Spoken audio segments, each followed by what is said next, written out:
মিনাশ শাইতানির রাজিম পড়ার 7টি স্থান আছে।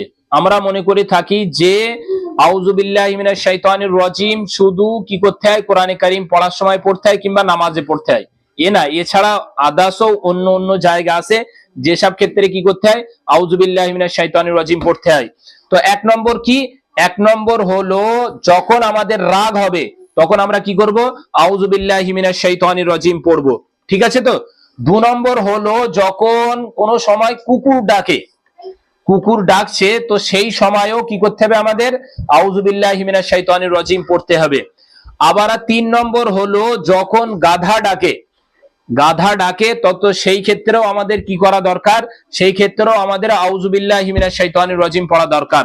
কারণ গাধা কুকুর এরা কখন ডাকে, এরা যখন শয়তানকে দেখে, তো শয়তানকে দেখে এরা ডাকে, তো সেই সময় আমাদের কি করা উচিত, আউযু বিল্লাহি মিনাশ শাইতানির রাজিম পড়া উচিত। তাহলে কি হবে, আল্লাহ এর থেকে আমাদের হেফাজত করবে, ঠিক আছে। 4 নম্বর, যখন আমাদের মনে কোন রকম খারাপ কুমন্ত্রণা আসে, কারণ নিয়ে খারাপ ভাবনা আসে, তখন সেই ক্ষেত্রেও কি করা দরকার, আউযু বিল্লাহি মিনাশ শাইতানির রাজিম পড়া দরকার। কারণ কেন, যে আমাদের অন্তরের উপরে শয়তান মশার রূপে বসে আমাদের অন্তরে কি করে, আমাদের মনের ভিতরে সে ওয়াসওয়াসা দিতে থাকে।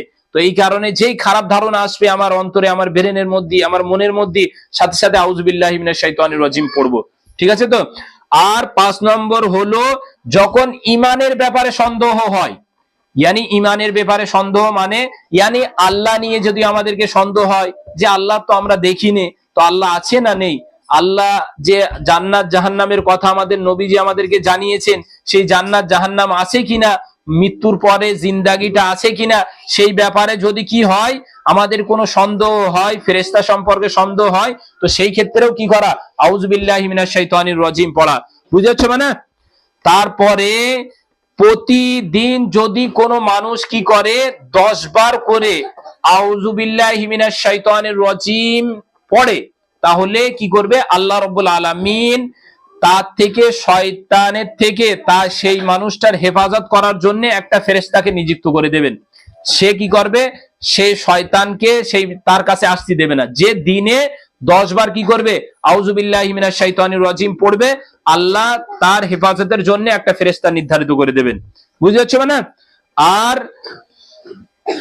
7 নম্বর হলো যখন খারাপ স্বপ্ন দেখি, যখন আমরা রাত্রে ঘুমান্ত অবস্থায় কি করি, খারাপ স্বপ্ন দেখি, অনেক সময় ভয়ের স্বপ্ন দেখি, তো সেই ক্ষেত্রেও আমাদের করণীয় কাজ হলো এটা যে আমরা কি করব, যখন আমাদের সাথে